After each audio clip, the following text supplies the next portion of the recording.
Hallelujah. Hallelujah. Hallelujah. Thank you, Jesus. Celebrate to Jesus. Celebrate to Jesus. विश्वास रखिए कि आज हम सेम नहीं जाने वाले। परमेश्वर ने नहीं कहा कि तू कल विश्वास कर, आज विश्वास कर, 10 दिन तक तेरा विश्वास परखा जाएगा। परमेश्वर कहता अभी इसी वक्त विश्वास कर, इसी समय विश्वास कर मेरे वचन पे, मुझ पे मैं सब कुछ बदलने वाला परमेश्वर। परमेश्वर ने कहा मैं सब कुछ बदलने वाला परमेश्वर। तेरी परेशानी कितनी भी कठिन क्यों ना हो, क्या यहोवा के लिए कोई काम कठिन है? यहोवा के वचन में बने रहो तो परमेश्वर तुम में बना रहेगा। यदि तुम में परमेश्वर होगा तो तुम में कोई घटी ना होगी। यहोवा की बात जो तो तुम्हें किसी बात की घटी ना होगी। परमेश्वर का वचन सिर्फ कहने के लिए वचन नहीं, बल्कि वो जिंदा परमेश्वर का वचन है। जैसा वो कहता है वैसा वो करता है। हालेलुया। थैंक यू परमेश्वर। Thank you Jesus. Thank you Jesus. Hallelujah. Hallelujah. Thank you Jesus.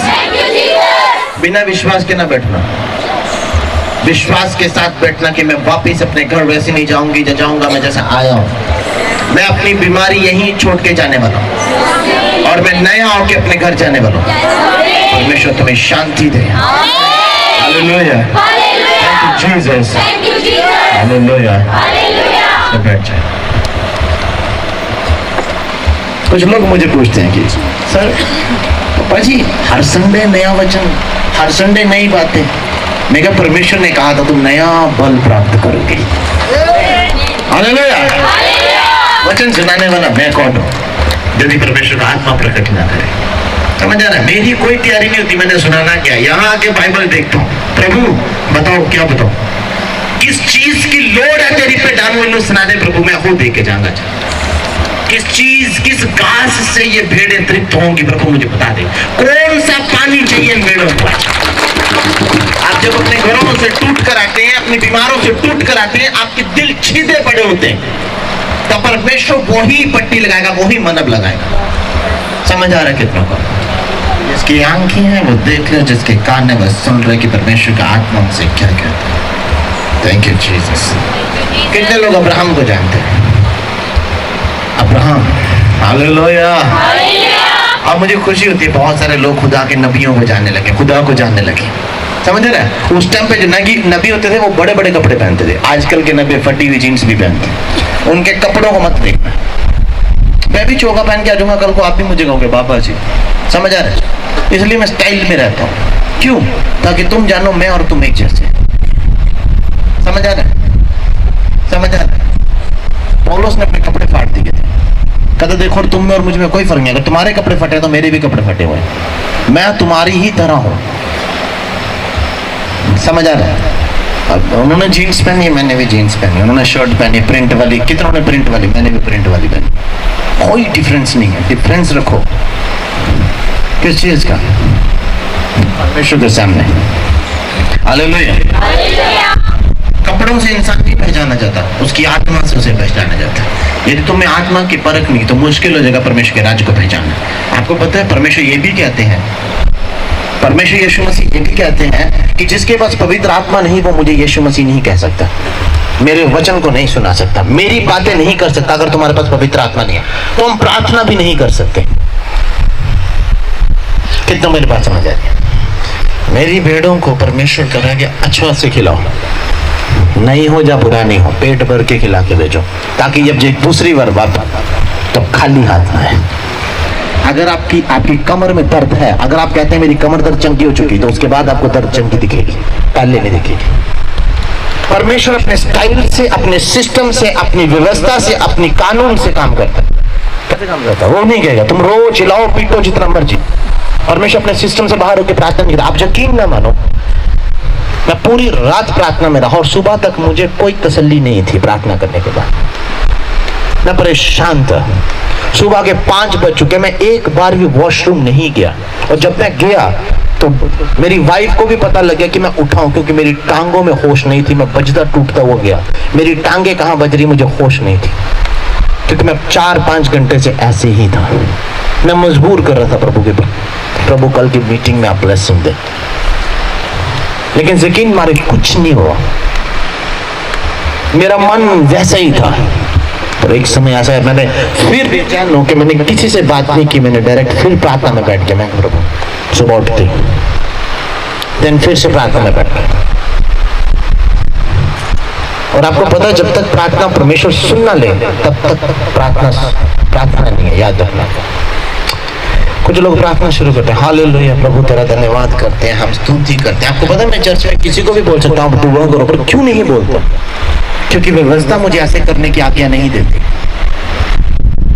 बहुत सारे लोग प्रार्थना करते हैं, जिसे आप लोग प्रार्थना करते हो, मैं प्रार्थना नहीं करता। याद रखना, परमेश्वर भी ऐसे कहता है। रोमियो 8:26 में साफ लिखा है, क्योंकि मैं नहीं जानता प्रार्थना किस रीति से करनी है। तो प्रार्थना पहले नंबर क्या है? कितने लोग चाहता? मैंने प्रचार बंद कर दिया, आपको पता है ना। यदि मैं प्रचार करूं तो तुम 2-2 फुट उछलो प्रचार से, पर मैं सिखाने के मूड में हूं, ताकि तुम अपने घर जाके जानो कि परमेश्वर किस तरह से प्रसन्न होते हैं। जब आप अपने घरों में प्रार्थना करो तो पहले अपने गुनाह से पश्चाताप करो। जब तक तेरे मन में परमेश्वर ना भर जाए तो परमेश्वर को परमेश्वर ही कहे, पिता ना कहिए। बहुत सारे लोग ए मेरे पिता, ओ चुप, पिता ना कहिए। तू तेरा पूरा घराना मार खाएगा परमेश्वर से। आप नहीं समझते, जब आप पिता कहते हैं और शराब भी पीते हैं, वो एक ही बात कहता है, मैं शराबियों का परमेश्वर नहीं हूं। उसने कहा मैं सिर्फ धर्मियों की प्रार्थना सुनता हूं, मैं पापियों की प्रार्थना नहीं सुनता। और तू मुझे पिता नहीं कह सकता। मैं नहीं ऐसा कहता, बाइबल ऐसा कहती है। आप बाइबल में देख लो, यीशु मसीह ने क्रूस पर क्या कहा था। जब यीशु मसीह क्रूस पर थे तो यीशु मसीह ने कहा था, ऐ परमेश्वर, कितनों को बात ज्यादा दिया, ऐ परमेश्वर। पर बाकी पूरे टाइम परमेश्वर ने क्या कहा था? मेरा पिता। और मेरा पिता सर्वदा काम करता है और मैं भी काम करता हूं, ऐसा ही कहा था यीशु मसीह ने। ना तो मुझे जानते हो ना मेरे पिता को जानते हो। यीशु मसीह ने कभी नहीं कहा कि मेरा परमेश्वर। पर जब सूली पर था तो उसने क्या कहा था कि मेरे पिता नहीं बल्कि मेरे परमेश्वर। क्योंकि उस वक्त यीशु मसीह ने जगत का पाप ले लिया। और जब आप पाप में भरे होते हैं और अगर आप परमेश्वर को कहते हैं कि ऐ मेरे पिता, तो आप बिल्कुल उसका उत्तर नहीं पाने वाले। मेरी बात याद रखना, आपको आपकी कोई भी प्रार्थना नहीं सुनी जाएगी। एक भी प्रार्थना आप जितना भी चलाओ, रोज ये देखो, तभी परमेश्वर एक बात कह रहा है, यिर्मयाह 5 उसके 14-11 वचन में साफ लिखा हुआ है। कहता तू होम बलि कर, चाहे बड़ा बकरा मरवा, बड़ी बंदगी दे दे, लाखों रुपए का बीज दे दे, यदि तू व्यवस्था को नहीं जानता तो मुझे नहीं जानता। यीशु मसीह कौन थे? वचन थे। कौन थे यीशु मसीह? यीशु मसीह ने क्या कहा? ए पिता, अपने नाम की महिमा कर। वो महिमा जो मेरी तेरे साथ इस पृथ्वी को बनाने से पहले थी। वहां पे यीशु परमेश्वर यहोवा ने क्या किया? मुझे एक बात बताओ, कहां यीशु का नाम आया पुराने व्यवस्था में? और वहां पे एक चीज आई थी, परमेश्वर ने जो कुछ बनाया किससे बनाया? अपने वचन से बनाया। किससे बनाया? अपने वचन से बनाया। तो यीशु मसीह कौन था? वचन। इसीलिए यीशु मसीह बार बार कह रहे थे कि यदि तुम मुझे जानोगे तो मेरे पिता को जानोगे। मीन्स यीशु मसीह। हालेलुया। और हम जाते हैं सीधा, ये गलती नहीं करना आज के बाद। मेरी भाई याद रखना, जितने भी चर्च में लोग हैं, यदि आपसे कोई गुनाह हो जाए, प्लीज घर जाके ये ना बोले ए मेरे पिता, ए मेरे परमेश्वर। प्रभु तुम्हें दुगना पूरी बैंड बजा देगा। क्योंकि उसने कहा एक तो तू पाप कर रहा है, उसे तू मुझे पाप कह रहा है, क्या मैं पापियों का परमेश्वर हूं? कितना मेरी बात समझ आ रही है? उसने कहा पवित्र बन जैसे तेरा बुलाने वाला पवित्र। यदि आपसे गलती हुई है तो पहले जाके पश्चाताप कर। बिल्कुल आस्क, मांगो क्या? BMW लेने के बाद एक्सीडेंट ही होना, मरना ही है, क्योंकि परमेश्वर साथ नहीं है। समझ आ रहा है? यदि परमेश्वर तुम्हारे साथ है तो कोई तुम्हारे खिलाफ खड़ा नहीं होगा, और यदि परमेश्वर तुम्हारे खिलाफ है तो कोई तुम्हारे साथ खड़ा नहीं होगा। याद रखना, ये चर्च में ये चमत्कार होंगे, ये छोटी बात है। जहां परमेश्वर होगा वहां चमत्कार होंगे, जहां परमेश्वर होंगे वहां मुर्दा जिंदा होंगे। मैं आपसे क्या देता हूं, तो यहाँ कुछ ऐसा है जो मुझे चाहिए, वो है फल लाना।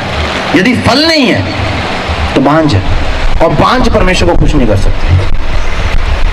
एक बात कहूं, इस चर्च में जितने भी लोग आए, कोई खुशी से नहीं आया। कोई अपनी बीमारी को लेके, कोई बिजनेस को लेके, कोई अपनी अपनी टेंशन्स को लेके चर्च में आया। परमेश्वर के पास सुखी कोई भी नहीं आता। और ये परमेश्वर, जब आप सुखी होते हैं, यही परमेश्वर आपसे दूर होते हैं। जब आप खुश होते हैं, परमेश्वर को भूल जाते हैं। और सबसे ज्यादा मैं परमेश्वर को तभी याद करता हूं जब मैं बहुत ज्यादा खुश हूं। समझ आ रहा है? परमेश्वर ने कहा तुम्हें जीवन के जल की नदियां बह उठेंगी। परमेश्वर को जानने वाला, हर जानने वाला परमेश्वर को नहीं जानता। आपको क्या लगता है मैं यहाँ माइक लेके आपको प्रचार कर रहा हूँ, आपको लगता है यार ये बंदा कमाल है यार, सब कुछ बता रहा है, सब कुछ लोगों के बारे में बता रहा है। आपको लगता है ये आसान है? ये जो लाइफ जीना हमारी वाली है आसान है? लोग मुझे कहते हैं पास्टर है, मैं पास्टर नहीं हूं, मैं सीख रहा हूं, मैं सीख रहा हूं। इतना आसान नहीं है। मैं आपको कहता हूं अगर आपके घर आता हूं मैं, आप मेरे लिए दुगना सम्मान देते हैं, एक बात मेरी याद रखना, यही नर्क में दुगना भी हो जाएगा फिर। क्योंकि सेवा करना आसान है, जना खाना उठ के सेवा कर रहा हूं, सही बोल रहा हूं मैं आपको। जिसको मन करता उठ के पादरी बन के चल पड़ा है, और उसे ये नहीं पता कि ये मुश्किल की घड़ी भी है, तो उससे हिसाब भी डबल लिया जाएगा। अगर आप मुझे कहो तो मैं ऐसे काम बताऊं, जैसे मुझे 100 बुखार हुआ, 200 बुखार हुआ, यहोवा के सामने जब मैं प्रार्थना करता हूं मैं डरता हूं, ऐ प्रभु कहीं कोई गलत शब्द ना निकल जाए मेरे मुंह से। वो ही क्या मैं डरता हूं यहोवा से, सच कह रहा हूं। इसलिए नहीं डरता हूं मैं, इसलिए डरता हूं कि लोग कहते हैं इसलिए डरता होगा वो मारता होगा पीटता होगा, वो ऐसा कुछ नहीं है। परमेश्वर प्रेम करने वाला परमेश्वर है, पर मैं डरता हूं कहीं मैं उससे दुखी ना करता। एक बार यहोवा ने मुंह फेरता ना तो जगत के डंडे तैयार होंगे तुम्हारे लिए, याद रखना। अब्राहम की लाइफ में ब्लेसिंग लेट क्यों हुई? क्योंकि उसके साथ वाले लोग उसको कभी कहते थे ये जड़ी बूटी ट्राई कर, कभी वो ट्राई कर, कभी ये ट्राई कर, कभी वो ट्राई कर, और उसने अपने पति पे विश्वास नहीं किया कि ये परमेश्वर यहोवा से बातें करता है। वो बस साथ वाले, उसने मुझे जड़ी बूटी दी, ये खाओ, इससे तुम्हें बच्चा हो जाएगा। यहोवा की बनाई चीजें यदि यहोवा उसमें सामर्थ्य ना दे तो काम नहीं करेंगे, याद रख लेना। कितने लोग विश्वास करते हैं जो अब्राहम को 25 साल में मिला, मुझे 25 दिन में मिलेगा, 25 घंटे में मेरी लाइफ बदलने वाली। जितना बड़ा तुम्हारा विश्वास है उतना बड़ा काम तुम्हारी लाइफ में आज होगा। हालेलुया। एक मन होकर यहोवा के साथ चलो, एक मन। समझ आ रहा है? आप सालों चर्च में आओ अपनी सेम बीमारी के साथ, और यहोवा के साथ आपका कोई लेना देना नहीं, मैं आपको गारंटी करता हूँ सेम आओगे, कुछ नहीं लेके जाओगे चर्च से। मैं 1 घंटा बोलता हूँ, मैं नहीं, परमेश्वर का आत्मा बोलता है। उसने कहा यदि तूने मेरे भेजने वाले को ग्रहण नहीं किया तो तूने मुझे ग्रहण नहीं किया। इसने मुझे ग्रहण किया, उसने परमेश्वर की आत्मा को ग्रहण किया। परमेश्वर कहाँ दिखेगा आपको? बहुत सारे लोग यहाँ आते हैं तो उन्हीं के लिए वचन सुनाया जाता है, उन्हीं के रिलेटेड वचन सुनाया जाता है। क्यों सुनाया जाता है? क्योंकि परमेश्वर का आत्मा जानता है कि तुमने कौन सी प्रार्थना की थी, तुम्हें किस रोटी की जरूरत है, तुम्हें किस बातों की जरूरत है। 25 साल वो विश्वास में चला और एक ही बात उसने कहता रहा कि परमेश्वर मुझे बच्चा देगा। और अब हम चर्च में जाते हैं 2 हफ्ते, 3 हफ्ते, 4 हफ्ते, उसके बाद हम बोलते हैं पता नहीं होना भी है कि नहीं होना, चंगा ठीक होना भी है कि नहीं होना। उसके साथ वाला उठ के चल के चला जाता है, वो वहीं बैठे रहता है। उसके साथ वाले की कमर दर्द कितनी भी बड़ी क्यों ना होगी, वो उसी वक्त चंगी होती है, चला था, वो वहीं बैठा रहता, क्योंकि तूने परमेश्वर की बातों पे भरोसा नहीं किया। तेरा विश्वास तुझे चंगा करेगा, तेरा विश्वास। कुछ लोग बोलते हैं हमसे बात नहीं हुई। एक बात सुनो, जब परमेश्वर ने बैप्टिज्म दिया और बैप्टिज्म के बाद सब प्रार्थना कर रहे थे, प्रार्थना करते वक्त क्या हुआ? परमेश्वर के ऊपर क्या हुआ? आत्मा उतरा, और आत्मा उतरा, आत्मा ने क्या कहा? ये मेरा प्रिय पुत्र है। कब कहा? जब यीशु मसीह ने बैप्टिज्म लिया, और बैप्टिज्म के बाद क्या हुआ? जब उसने प्रार्थना की। आप लोग कहते हैं मुझसे बात नहीं हो रही। भाई मैं इतने सालों से आ रहा हूं, मेरे से एक बार भी इन्होंने मुझसे बात नहीं की। कैसे करेंगे? तूने प्रार्थना ही नहीं की। मैं यहाँ पर उन्हीं को जवाब दे सकता हूँ जो प्रार्थना करते हैं, और जो प्रार्थना नहीं करते उनके लिए कोई जवाब नहीं। तुमने चिट्ठी ही नहीं लिखी तो मैं उसका उत्तर तुम्हें कैसे ला के दूं? फिर तुम्हें मेरी बात समझ आ रही है? मैं मैसेंजर हूं, मेरे लिए बात नहीं हो रही है, मेरे बारे में बात। तुमने प्रार्थना कब की? जब तुम यहां से मैसेज करोगे वहां से मैसेज आएगा। आप अपनी सिस्टर को कभी मैसेज नहीं करते और उसको आप कहते हो कि नाउ आपने उनको अपना नंबर दिया हुआ है। परमेश्वर डिटेल पसंद करते हैं, पता आपको? डिटेल पसंद करते हैं, छोटी छोटी बातें। यदि आपको कमर दर्द है तो किस बात की कमर दर्द है? मैं कभी कभी बोलता हूँ यार अगर आपको प्रॉब्लम है आप प्लीज रिपोर्ट लेकर आओ, मैं पढ़ूं देखूं आखिर आपको प्रॉब्लम क्या है, तब मैं परमेश्वर को डिटेल में बताऊंगा। प्रभु उसको ब्लैक जॉन्डिस है, इसके मन के प्रॉब्लम है, इसको डिस्क प्रॉब्लम। आप मेरी कमर में दर्द है, किस तरह की दर्द है? डिस्क प्रॉब्लम है। देन आई प्रे जीसस इसको डिस्क प्रॉब्लम है, चंगा करे। तब डिटेल चाहिए। मुझे गाड़ी चाहिए, कौन सी गाड़ी चाहिए? गाड़ी चाहिए, बस चाहिए क्या इधर आने के लिए? ट्रैक्टर चाहिए क्या चर्च घूमने के लिए? क्या चाहिए? गाड़ी चाहिए, कौन सी गाड़ी चाहिए? मुझे स्विफ्ट चाहिए, कौन सी चाहिए? मुझे डिजायर चाहिए, कौन से कलर की चाहिए? परमेश्वर हर एक आपसे मांगेगा डिटेल में। अगर आपको चाहिए आप डिटेल दो, आपके काम होना शुरू हो जाएंगे।